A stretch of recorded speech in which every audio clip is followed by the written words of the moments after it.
It's kind of funny, we never been to a plane or a car before. From refugee camp to Damak, Kathmandu, it was kind of tiring. We did not eat anything because we didn't understand English at that time, so only words came out our mouth were water, apple, that kind of thing.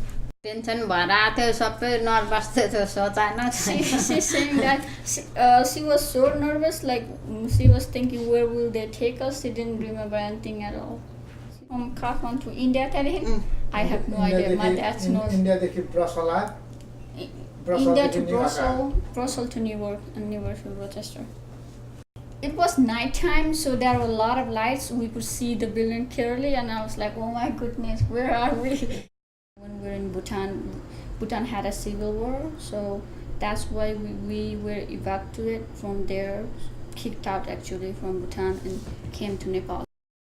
She's saying that even though she was refugee in Nepal, so we didn't have that much, but we had bamboo house, so we don't have land that much. We have little ones, so we grow vegetables there. To earn our living, we used to sew clothes.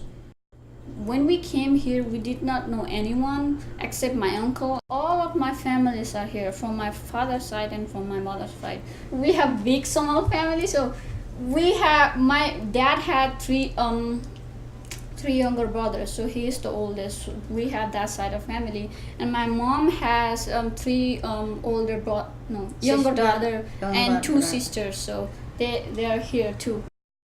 When my mom started to work in Hickey Freeman, and she usually had this idea about owning homes. We in back in Nepal was like that too. So she wants something that which would call like ours.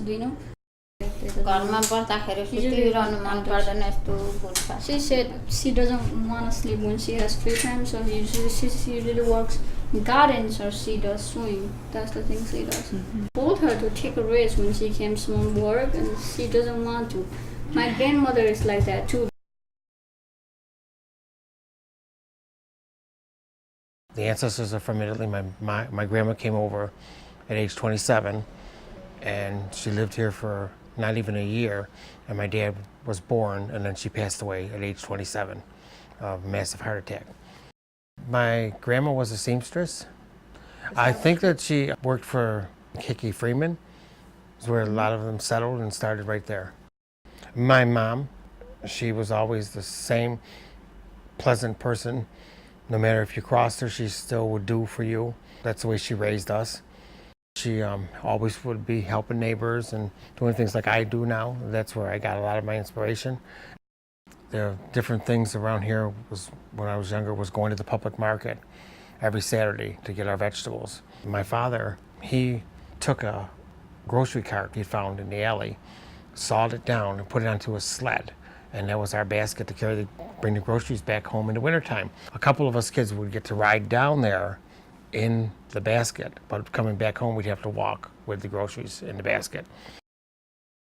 I like it. I've seen changes, but then I've made changes too myself, and I like the area. I love being close to downtown, close to the public market.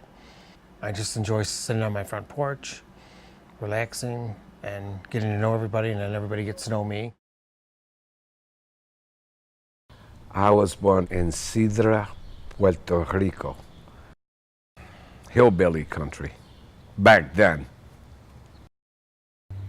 My father came here about a year before we did. And that was in the 50s, and worked as a migrant worker, working in the fields, little odd jobs, and he saved his money. What I remember is like my first plane ride, amazing. I didn't know what a plane was. We went to New York City. From there, we came here. I remember my first bus ride, which I thought was amazing, this big bus. And then it had lights inside. Back then, we used to buy the chicken like from the public market.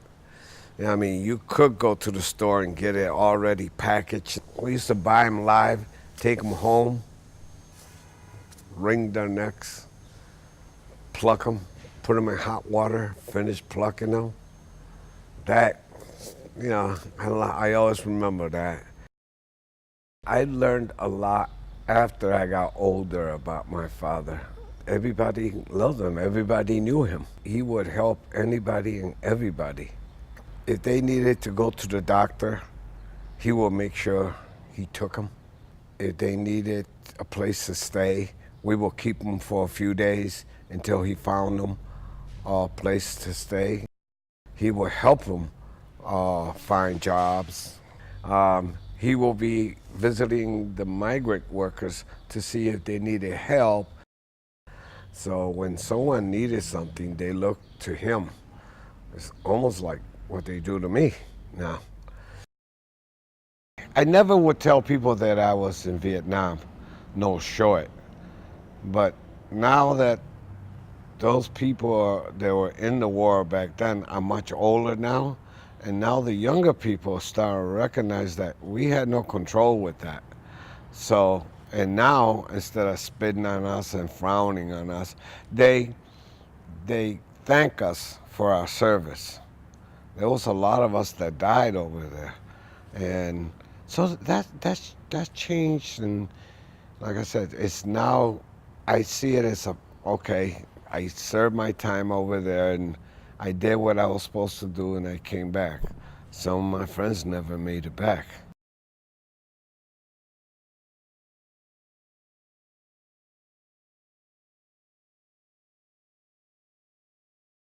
I didn't like to babysit. And my brother was my mother's pride and joy. And whatever my brother said, if he walked in there, we call ourselves what we call court, and the boys would come up. And look like every time the boys would get there, my brother would go outside. We lived up in the orange grove. My brother would go out there and get into something, and he'd come through the house. And the first thing he would say was, "Ma, Bertha May," and I'd be in trouble. And I got tired of that. And I decided on my own that I was not going to take it anymore. And I left and come up here out there to sodas on the back of a truck, the plant cellar and whatnot. And I got up here and I decided to stay, and I kept on until I got them all up here with me. We're all scattered right around here together. The baby girl is in Detroit, but the rest of us are right around here together. And we're together every Sunday at church.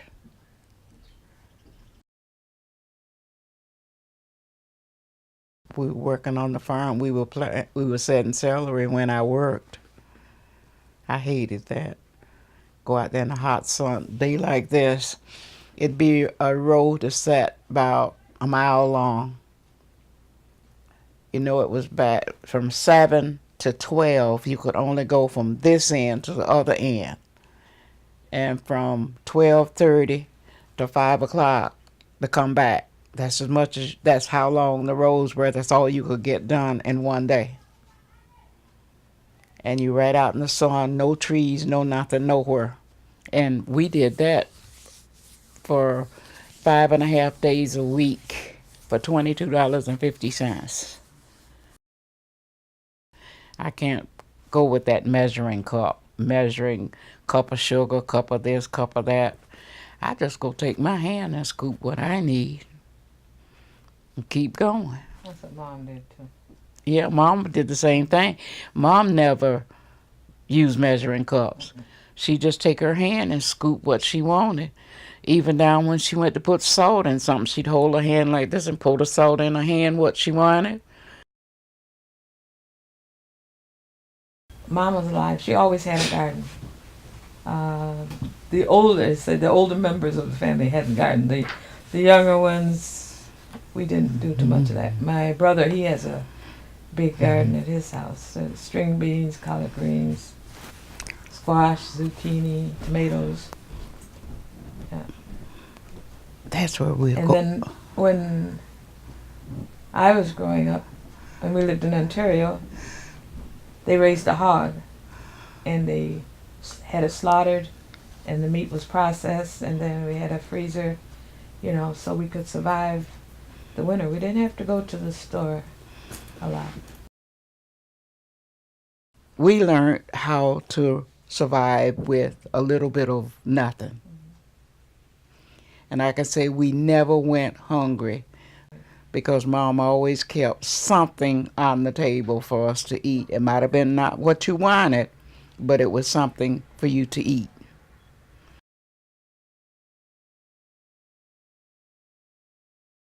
Before we came to Rochester, this is where my mother is real helpful at. So before we came to Rochester, you were I met your father, in Norfolk, Virginia. Norfolk, Virginia, Yeah. military. And Daddy was in the Navy. Yes. And so he met my mom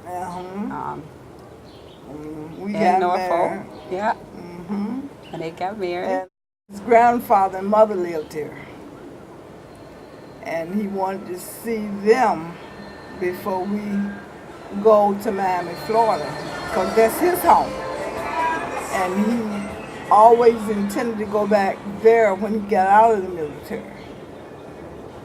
But he come here, and his grandfather talked him into staying because his grandfather owned a landscaping business. It was 9 of us. I bought one here I raised, Ronnie, but she lives in Albany now. And my baby sister, Cheryl, lives here. And my brother, Marcel. You had your, the older generation, younger generation.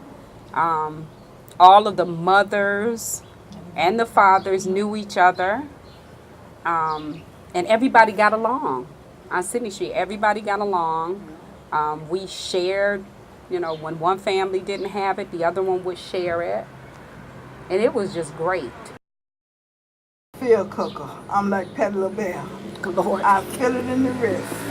I measures nothing but a 7-Up cake. That's it. I don't measure nothing but just that. Everything else I just visual and in my hand, and I go from there. Yeah, because even like when she tries to teach us how to do it, she'll try to tell us, like, you know, we'll say, well, Mama, how, you know, much do we put in there? And she'll say, I can't tell you. You just need to feel it, and yet, you know, and when you stir it, like if I'm making sweet potato pies, and she'll say, you got to watch the consistency, you know, things like that.